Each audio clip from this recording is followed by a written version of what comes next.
नमस्कार, मैं अनीता कुमारी सरस्वती विद्या मंदिर सीनेडी PRT maths teacher CBSE in house teacher training में आप लोग को स्वागत एवं अभिनंदन है।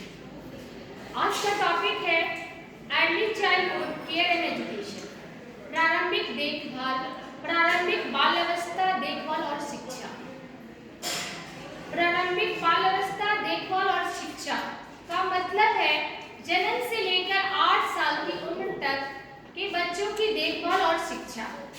इस अवधि में बच्चों का मस्तिष्क अपने आसपास के वातावरण के प्रति बहुत संवेदनशील होता है, इसलिए हम इस समय बच्चों का महत्वपूर्ण कौशल और अवधारणाएं सिखाना जरूरी होता है। गुणवत्तापूर्ण इसी के बच्चों का शारीरिक, मानसिक, संवेदनात्मक, रचनात्मक और भाषाई विकास होता है। इससे बच्चों का जीवन भर का स्वास्थ्य, सीखने की क्षमता, सामाजिक भावनात्मक विकास और आर्थिक पक्वता बेहतर होती है। आप यहाँ देख रहे होंगे पिक्चर में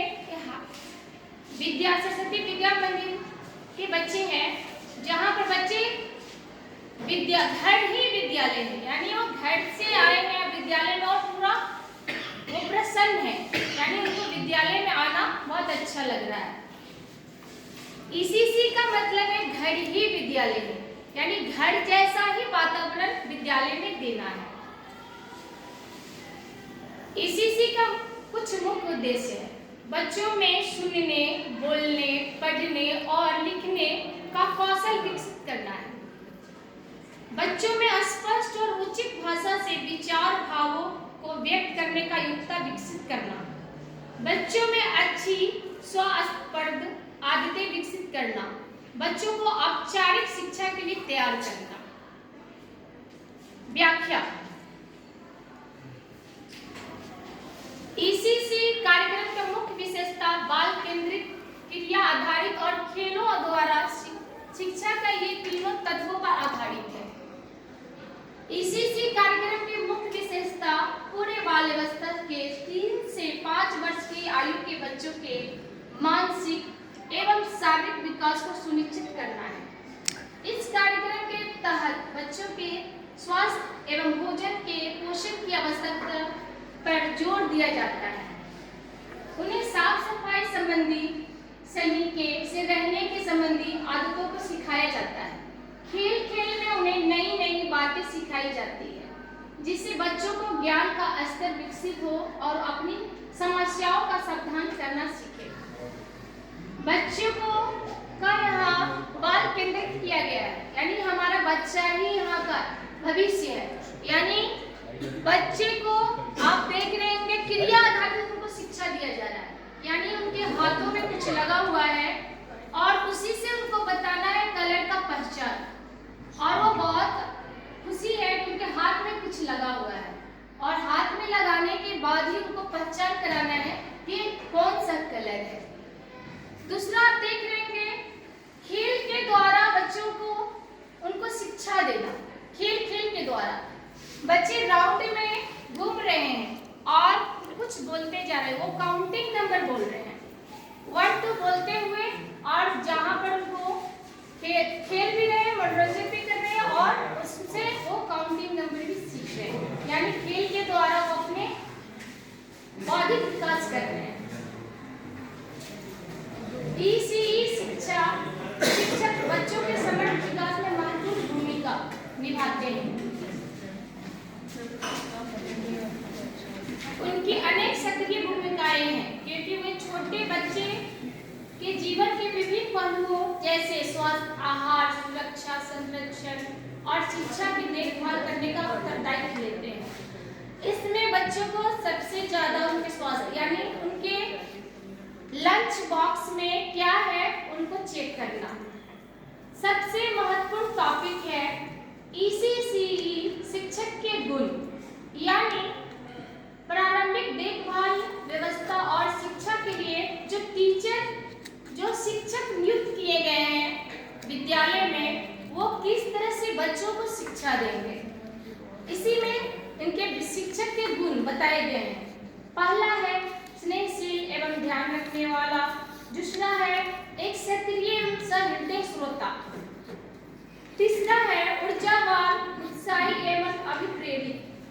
चौथा है प्रश्न एवं वचनबद्ध।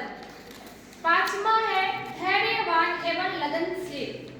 छठा है साव्यय एवं समयोजित। और सातवां है रचनात्मक एवं नवाचारी संगठित। आठवां है प्रणाली संप्रेषक। और नौवां है आत्मविश्वासी एवं उच्च आत्मसम्मान। आइए अब हम लोग जानते हैं स्नेहशील एवं ध्यान रखने वाला शिक्षक कैसे होते हैं।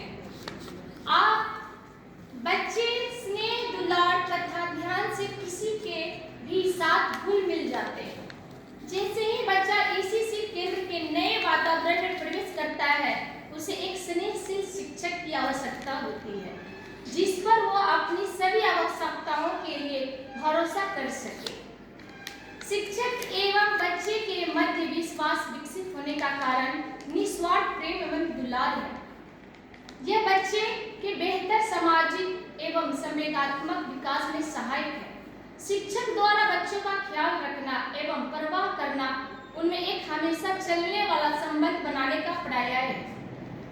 आपसी समझ तथा विश्वास के कक्षा कक्ष में आने वाली समस्याओं को निराकरण में भी सहायक है। इससे बच्चों में अत्यंत विधि भावना विकास होता है, जिससे वो भविष्य में दूसरों के साथ मजबूत रिश्तों की नींव पर रख पाता है। इसलिए स्नेहशीलता एवं ध्यान रखने वाला होना किसी शिक्षक का अत्यंत महत्वपूर्ण गुणों में एक गुण है। आप पिक्चर में देख रहे थे कि एक शिक्षक बच्चे को गोदी में लेके खिला रहे हैं, यानी उससे स्नेह, उस बच्चे से वो कितना प्यार करते हैं, यानी उस सारे बच्चे को इसी तरह से खिलाते हैं, अपनी गोदी में लेकर खिलाते हैं। इसी चीज का सबसे महत्वपूर्ण ये है, शिक्षक के ऊपर दिया गया है कि वो बच्चे को ध्यानपूर्वक, स्नेहशील और उनको चोट ना लगे और खिला भी सके और प्रसन्न से वो घर भी जा सके। ये शिक्षक के महत्वपूर्ण गुण है स्नेह। दूसरा, सक्रिय सहृदय श्रोता। एक विदित तथ्य है कि किसी भी समस्या को जानने एवं समझने हेतु उस व्यक्ति दृष्टिकोण से सोचना चाहिए। इस तरह सोचने की प्रक्रिया को सहानुभूति कहते हैं। यह तथ्य विद्यार्थी एवं शिक्षक संबंधों में भी उतना ही सत्य है। बच्चों की खुशी एवं दुखों दोनों की जानकारी हेतु शिक्षक का एक सक्रिय एवं सहृदय श्रोता होना आवश्यक है। बच्चे में संवेगों और परिस्थितियों में प्रतिक्रिया को विभिन्न तरीके से व्यक्त करते हैं।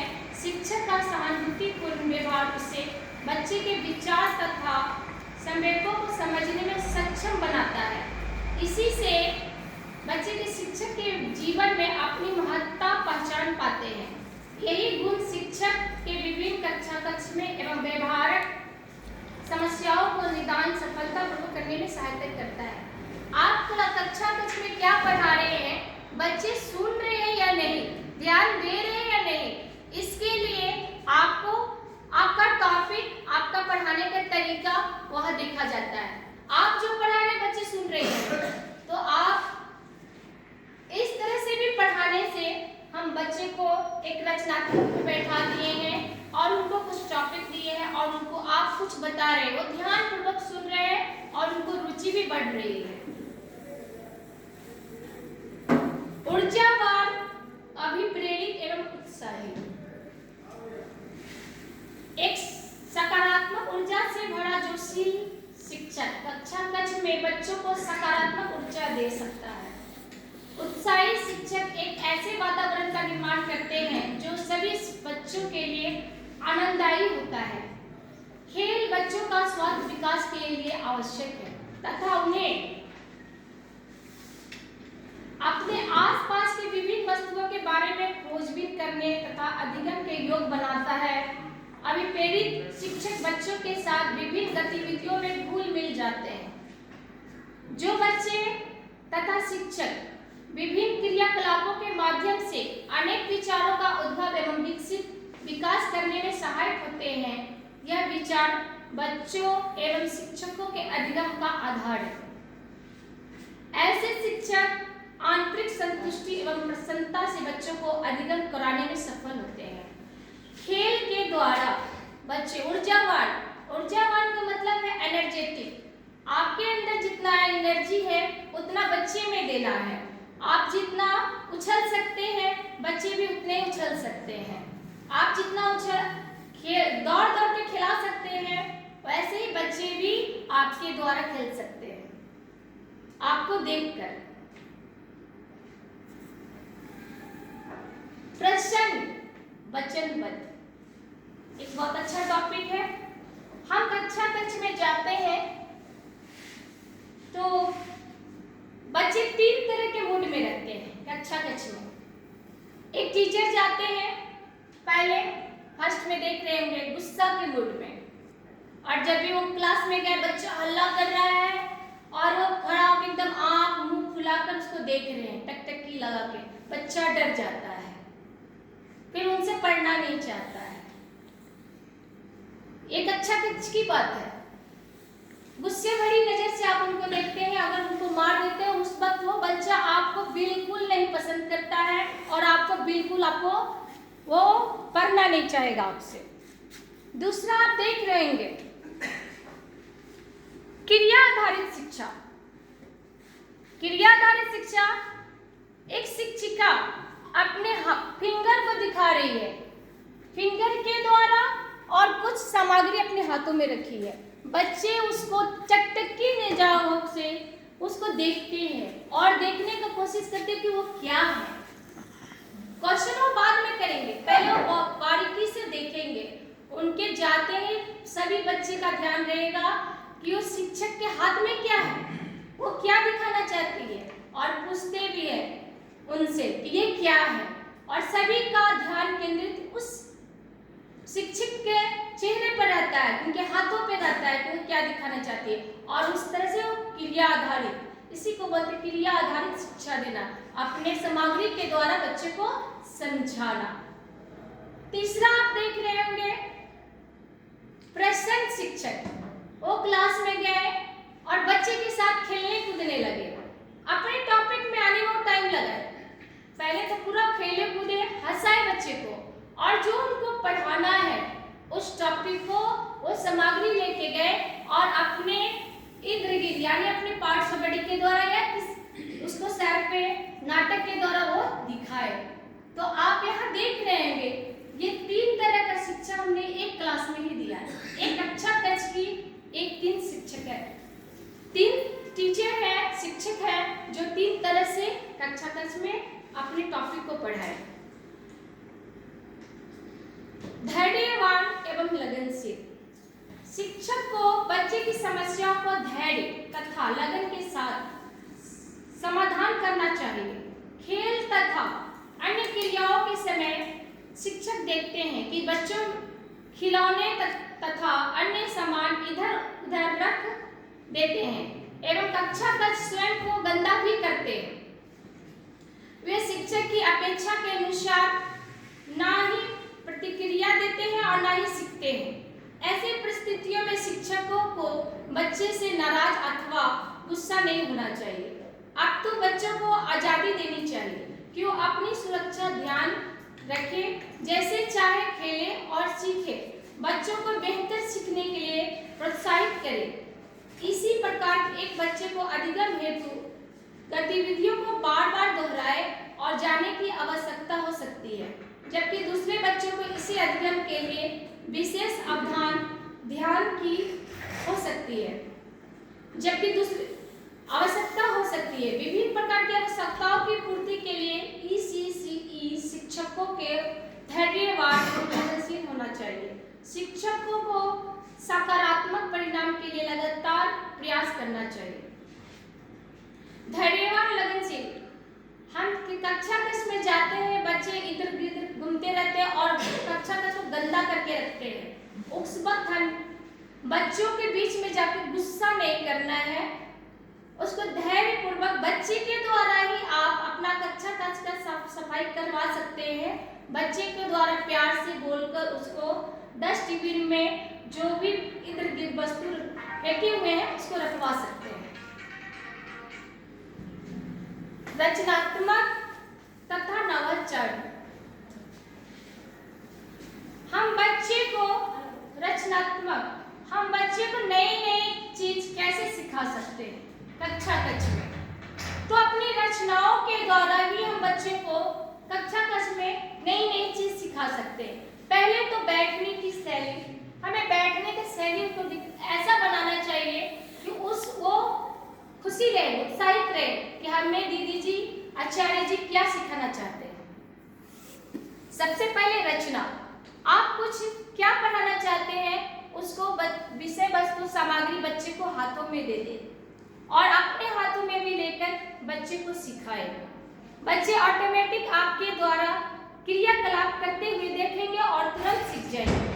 आपने जो बच्चे को सिखाया उसका एक चित्र बनाकर बच्चे के पास भेजिए। उसी को जो उन्होंने टूटा फूटा जो भी चीज बनाया उसी चीज को उनको वापस कर दीजिए और फिर उनके साथ आप उसी तरह का पढ़ाने का कोशिश कीजिए। वो बहुत जल्दी सीख जाते हैं। एक रचना के द्वारा बच्चे को पढ़ाना होगा। अपने टॉपिक को उनको बताना नहीं पड़ेगा, दीपक कैसा होता है, दिया कैसी होती है, ऑटोमेटिक वो चित्र के द्वारा पहचान जाए।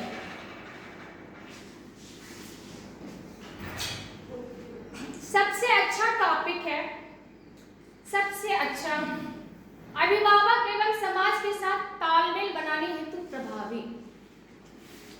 ईसीसी का सबसे महत्वपूर्ण,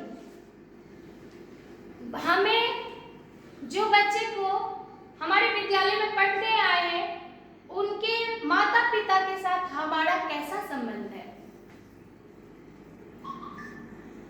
घर और ईसीसी केंद्र को दो महत्वपूर्ण स्थान है जहां पर बच्चा विकास, वृद्धि एवं अधिगम प्राप्त करता है। अभिभावकों को की अपने बच्चों की शिक्षा तथा देखभाल में भूमिका के प्रति शिक्षकों का सकारात्मक दृष्टिकोण महत्वपूर्ण है। शिक्षक एवं अभिभावक के मध्य होने वाला नियमित संप्रेषण बच्चों की आवश्यकताओं है और विकास क्रम की समझने में सहायक होता है।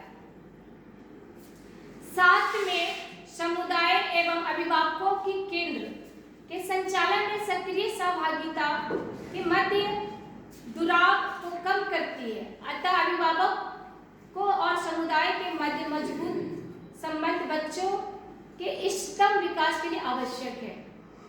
हमारा अभिभावक के साथ संबंध जिस तरह से विद्यालय ही घर है, यानी वो अपने घर से विद्यालय पढ़ने आए हैं और आपने विद्यालय में उनके घर जैसा ही व्यवस्था दिए हैं। उनके खाने पीने, रहने की व्यवस्था, खेलने की व्यवस्था, वो सारी व्यवस्था आपने दिए हैं। तो बच्चे घर में जाके बताते हैं कि आज हमको विद्यालय में बहुत अच्छा लगा, आज मुझे बहुत मजा आया, मैंने बहुत अच्छा से पढ़ाई की। तो फिर उनके अभिभावक आपको कॉल करते हैं फोन के द्वारा, या आप उनके घर जाते हैं तो आपको उनके अभिभावक कहाँ बैठाए ये सोचने लगते हैं। यानी आपके प्रति उनकी भावनाएं बहुत अच्छा है संबंध। क्यों? क्योंकि आपने उनके बच्चे को वही स्नेह दिया, वही दुलार दिया जो उनके घर में मिला था, इसलिए उनके प्रति आपका संबंध एकदम इष्टतम हो गया।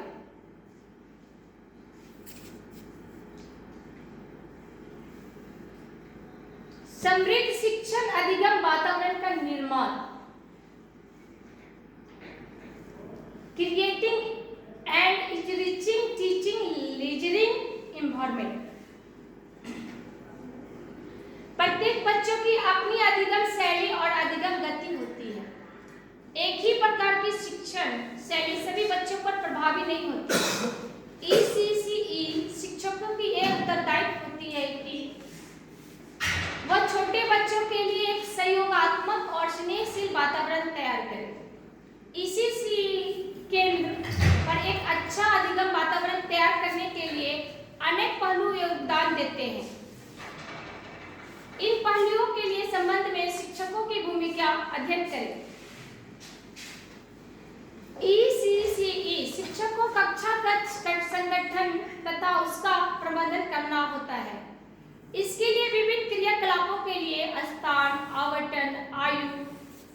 उपयुक्त उपकरण तथा अधिगम सामग्री का चयन करना तथा दिव्यांग बच्चों की आवश्यकताओं को पूरा करने के लिए कक्षा कक्ष में व्यवस्थित करने की आवश्यकता होती है। बच्चों की सुरक्षा बचाव को सुनिश्चित करना भी शिक्षक की ही दायित्व है। ECCE शिक्षकों को विभिन्न प्रकार के शिक्षण अधिगम सामग्रियों का उपयोग करके शिक्षक को रुचिकर अर्थपूर्ण बनाना चाहिए। यह शिक्षकों का दायित्व है कि वह उपयुक्त शिक्षण अधिगम सामग्री प्राप्त करें। शिक्षक आवश्यकता अनुसार स्थानीय उपलब्ध कम लागत या बिना लागत वाली सामग्रियों का उपयोग करके शिक्षण अधिगम सामग्री बना सकता है। इन्हें सामग्री का उपयोग अभिनव प्रकार के करना चाहिए। सामग्री पुनर्चक्र का करना चाहिए।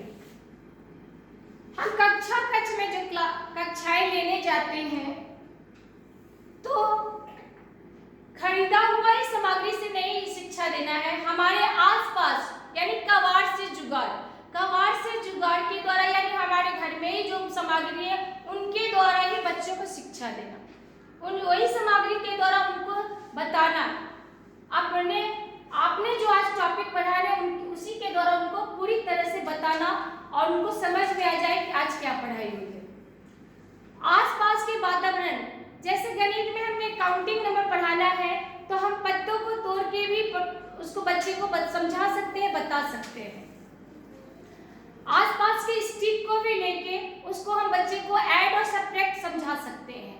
उसके लिए हमको सामग्री में ज्यादा खर्च की जरूरत नहीं पड़ेगी। हमारे कबाड़ से जुगाड़ से भी हम बच्चे को उसको अच्छे से समझा सकेंगे।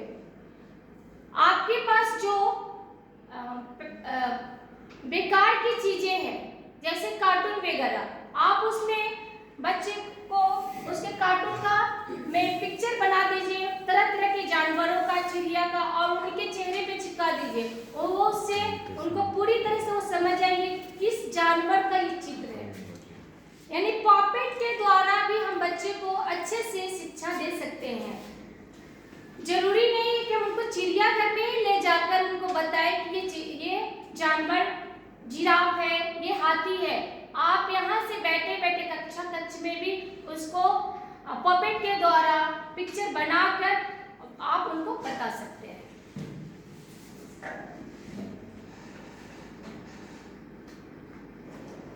थैंक यू, धन्यवाद।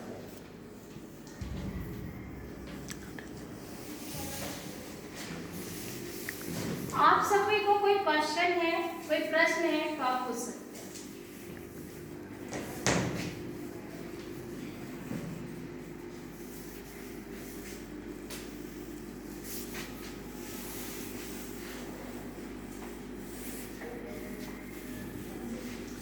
किसी को कोई पूछना है बाल्यावस्था से शिक्षण से तो पूछ सकते हैं।